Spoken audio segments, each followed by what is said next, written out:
السلام علیکم ورحمۃ اللہ وبرکاتہ۔ اعوذ باللہ من الشیطان الرجیم، بسم اللہ الرحمن الرحیم۔ اللہم صلی وسلم علی نبینا محمد صلی اللہ تعالی علیہ وآلہ وسلم۔ عزیزان من، آج ہم انشاءاللہ باذن اللہ سورۃ الکافرون سے اپنے سبق کا آغاز کریں گے۔ یہ مکی سورہ ہے، نزول کے اعتبار سے اس سورہ مبارک کا نمبر 18 ہے، 1 رکوع اور 6 آیات پر مشتمل ہے۔ عزیز ساتھیو، حضرت صلی اللہ تعالی علیہ وآلہ وسلم کی بعثت کے وقت مکہ مکرمہ کی آبادی بہت مختصر تھی، لہٰذا آپ صلی اللہ تعالی علیہ وآلہ وسلم کی کہی ہوئی باتیں لوگوں میں پہلے دن ہی پہنچ گئیں، اور جن تک نہیں پہنچی تھیں ان کو دوسرے اور بعض کو تیسرے دن پتہ چل گیا۔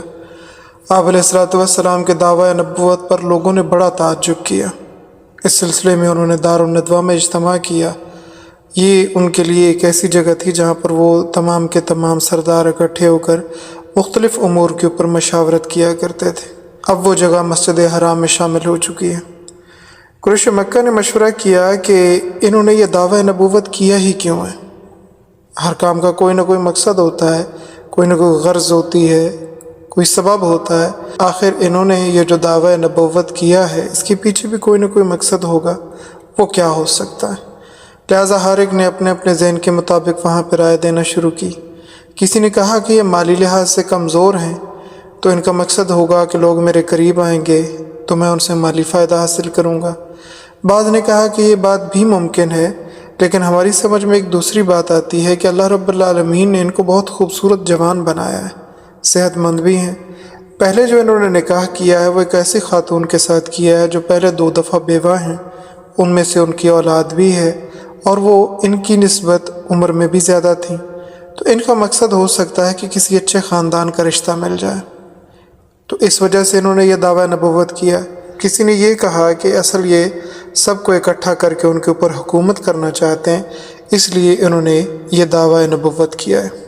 چنانچہ ایک وفد کی صورت میں کچھ لوگ حضرت صلی اللہ تعالی علیہ وآلہ وسلم کے پاس آئے، جن میں عاص بن وائل، اسود بن عبد المطلب، عتبہ، ولید بن مغیرہ، امیہ بن خلف وغیرہ شامل تھے۔ کہنے لگے کہ محمد، ہم نے سنا ہے آپ نے نبوت کا دعویٰ کیا ہے، اس کی حقیقت تو بتائیں کیا ہے؟ آپ علیہ الصلوۃ والسلام نے فرمایا کہ اللہ تعالیٰ نے مجھے نبوت اور رسالت عطا فرمائی ہے، جو ایک عظیم ذمہ داری ہے۔ جبرائیل علیہ السلام جو کہ فرشتوں کے سردار ہیں مجھ پر نازل ہوئے اور مجھے قرآن پاک کی یہ صورت سکھلائی ہے، اور وعدہ کیا ہے کہ آئندہ بھی وہ قرآن لے کر نازل ہوتے رہیں گے۔ لہٰذا اس حکم کی روشنی میں میں تمہیں اللہ تعالیٰ کی توحید کی دعوت دیتا ہوں، قیامت کے مسئلے کی دعوت دیتا ہوں، قرآن پاک کے حق ہونے کی دعوت دیتا ہوں، اور تمہیں دعوت دیتا ہوں کہ تمام پیغمبروں پر ایمان لاؤ، سچ بولو، جھوٹ کو ترک کر دو، عدل و انصاف کے ساتھ رہنا شروع کرو، بد امنی پھیلانے سے باز رہو۔ جب انہوں نے یہ باتیں سنی تو کہنے لگے، اے محمد، آپ کو جتنا مال چاہیے ہم آپ کو دینے کے لیے تیار ہیں۔ ولید بن مغیرہ، جو مشہور صحابی رسول حضرت خالد بن ولید کا والد تھا، کہنے لگا کہ جتنا بھی مال طے ہوتا ہے اس میں سے آدھا مال میرے ذمہ، کیونکہ وہ مکہ کا سب سے امیر ترین آدمی تھا، اور باقی جتنا مال بچتا ہوگا وہ آپ سب لوگ مل کر ادا کر دینا، اور ہم اتنا مال دے دیں گے کہ آپ کی 7 پشتیں ختم نہیں کر سکیں گی۔ عتبہ نے کہا کہ سبھی لوگ جانتے ہیں کہ میری لڑکیاں خاصی خوش شکل ہیں، اور ارد گرد سے بہت سارے عمراء اور رؤساء کے رشتے بھی آتے رہتے ہیں، لیکن میں نے ابھی تک کسی کے لیے حامی نہیں بھری۔ میں آپ کو اوپن آفر کرتا ہوں کہ آپ جس سے کہیں گے میں بغیر مہر کے اس کا نکاح آپ کے ساتھ کرنے کو تیار ہوں، لیکن یہ سلسلہ بالکل ترک کر دیں جو آپ نے شروع کر رکھا ہے۔ اس سے اختلاف پیدا ہو رہا ہے، اور اختلاف بری چیز ہے۔ گھر گھر کے اندر یہ کیفیت پیدا ہو جائے گی، گلی گلی میں اختلاف پھیلے گا، بازاروں میں اختلاف پھیلے گا، باپ بیٹوں کا آپس میں جھگڑا ہوگا، میاں بیوی کا آپس میں جھگڑا ہوگا، بھائی بھائی ایک دوسرے کا گریبان پکڑ لیں گے۔ اور ایسا ہی ہوا۔ جب آپ علیہ الصلوۃ والسلام نے دعوت حق کو پیش کیا تو ہر گھر کے اندر کچھ افراد ایسے تھے جو اپنے باپ دادا کے دین پر رہے، اور کچھ افراد ایسے تھے جن کو اللہ تعالیٰ نے ہدایت دی اور وہ حضور صلی اللہ تعالیٰ علیہ وسلم کے ساتھ آن کھڑے ہوئے۔ شوہر مسلمان ہے تو بیوی کافر ہے، ماں باپ کافر ہیں تو اولاد مسلمان ہیں، اولاد کافر ہے تو ماں باپ مسلمان ہیں۔ یہی کیفیت پیدا ہوئی جس کا انہوں نے تذکرہ کیا اور آپ صلی اللہ تعالیٰ علیہ وآلہ وسلم کو قائل کرنے کی کوشش کی۔ حضرت صلی اللہ تعالیٰ علیہ وآلہ وسلم نے فرمایا کہ تم نے میرے سامنے مال کی پیشکش کی ہے، مجھے رب تعالیٰ کی قسم ہے اگر تم مجھے ساری دنیا کا بھی بادشاہ بنا دو میں پھر بھی حق کو چھوڑنے کے لیے تیار نہیں ہوں۔ مجھے نہ مال کی ضرورت ہے اور نہ ہی مجھے رشتے درکار ہیں۔ رب تعالیٰ نے مجھے نبوت و رسالت دی ہے جو ایک انتہائی اہم ذمہ داری ہے، مجھ سے جتنا ہو سکا میں اس کا حق ادا کروں گا۔ یہ جواب سن کر وہ لوگ کہنے لگے کہ اچھا پھر ایسا کرو، آپ اس میں کچھ ترمیم کر لو۔ آپ علیہ الصلوۃ والسلام نے کہا اس میں کوئی کمی بیشی بھی نہیں ہو سکتی۔ پھر کہنے لگے چلو اچھا اس طرح کرتے ہیں کہ 1 سال آپ ہمارے معبودوں کی عبادت کریں، آپ ان کو برا مت کہیں، اور 1 سال ہم آپ کے خدا کی عبادت کریں گے، اس سے صلح صفائی سے وقت گزرتا رہے گا۔ جب انہوں نے یہ پیشکش کی تو آپ علیہ الصلوۃ والسلام خاموش ہو گئے۔ خاموشی کی وجہ یہ تھی کہ آپ علیہ الصلوۃ والسلام پر وحی نازل ہونا شروع ہوئی، اور جس وقت آپ پر وحی نازل ہوتی اگرچہ سخت سردی کا موسم ہوتا، آپ علیہ الصلوۃ والسلام کی پیشانی سے پسینہ بہتا تھا۔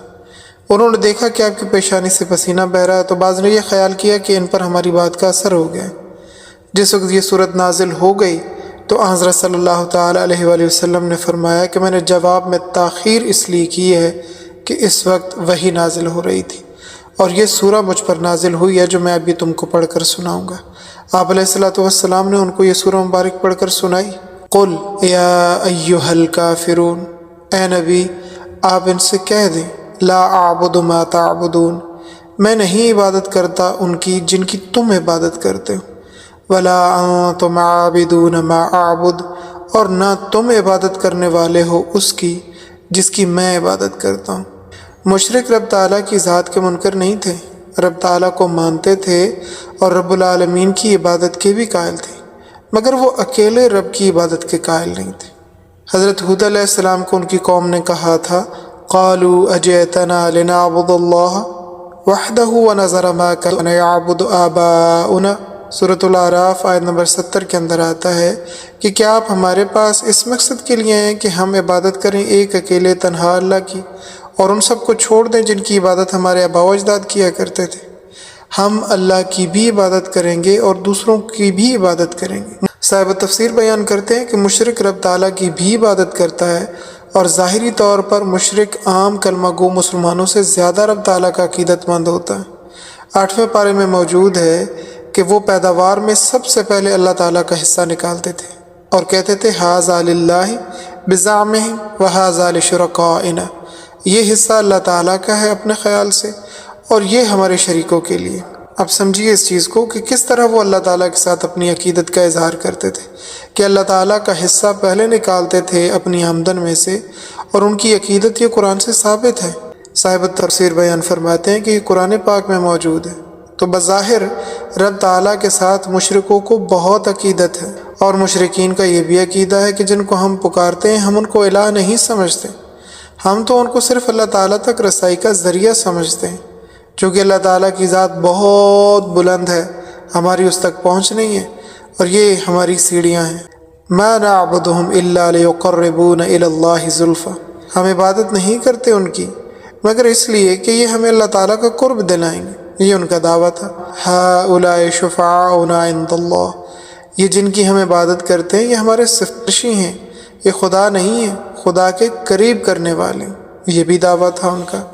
پھر مثالیں دیتے ہیں کہ بادشاہ یا وزیر اعظم کو ملنا ہو تو براہ راست آدمی نہیں مل سکتا، گورنر، کمشنر، ڈی سی کے ذریعے سے ملا جا سکتا ہے۔ اسی طرح ہم پست ہیں، اللہ تعالیٰ کی ذات بہت بلند ہے، یہ ہمارے درمیان واسطہ ہے۔ اللہ تعالیٰ نے فرمایا فَلَا تَضْرِبُوا لِلَّهِ الْأَمْثَالَ إِنَّ اللَّهَ يَعْلَمُ وَأَنْتُمْ لَا تَعْلَمُونَ، تم اللہ تعالیٰ کے لیے اس طرح کی مثالیں مت دیا کرو، بے شک اللہ تعالیٰ جانتا ہے تم نہیں جانتے۔ یعنی بادشاہ، وزیر اعظم اور دیگر ایسے بڑے افسران کے لیے تو واسطے اس لیے تلاش کیے جاتے ہیں کہ ان کو حالات کا علم ہی نہیں ہوتا، ان سے ملاقات کر کے ان کو حالات سے آگاہ کیا جاتا ہے، جبکہ اللہ تعالیٰ تو ہر شے کا علم رکھتے ہیں، اس کو کس شے سے آگاہ کرنا ہے؟ پھر اللہ تعالیٰ بلند ذات ہونے کے باوجود تمہارے ساتھ ہیں۔ اللہ رب العالمین ارشاد فرماتے ہیں وَهُوَ مَعَكُمْ أَيْنَمَا كُنتُمْ، اور وہ اللہ تمہارے ساتھ ہے جہاں بھی ہو تم۔ لہٰذا یہ بادشاہوں والی مثالیں بیان نہ کرو۔ اور دوسری مثال وہ بیان کرتے ہیں، مکان کی چھت پر چڑھنے کے لیے سیڑھی کی ضرورت ہوتی ہے، انسان چھلانگ لگا کر تو اوپر نہیں جا سکتا، تو مکان کتنا بلند ہوتا ہے، اللہ تعالیٰ کی ذات تو بہت بلند ہے۔ تو یہ جن کی ہم عبادت کرتے ہیں یہ درمیان میں ایک سیڑھی کا کردار ادا کرتے ہیں تاکہ رب تعالیٰ کے ساتھ ہمارا تعلق قائم کروا سکیں، جبکہ اللہ رب العالمین فرماتے ہیں وَنَحْنُ أَقْرَبُ إِلَيْهِ مِنْ حَبْلِ الْوَرِيدِ، اور ہم زیادہ قریب ہیں انسان کی اس دھڑکتی ہوئی رگ سے، یعنی شہر رگ سے بھی زیادہ قریب ہیں، تو پھر سیڑھیاں لگانے کی کیا ضرورت ہے؟ تو مشرک رب تعالیٰ کا بڑا عقیدت مند ہوتا ہے ظاہری طور پر، لیکن مشرک کو خالص عبادت رب کی نصیب نہیں ہوتی، اس کے ساتھ شریک ٹھہراتا ہے اور کہتا ہے اجعل الآلہۃ الہا واحد ان ھذا لشیء عجاب، کیا اس نے کر دیا تمام معبودوں کو ایک ہی معبود؟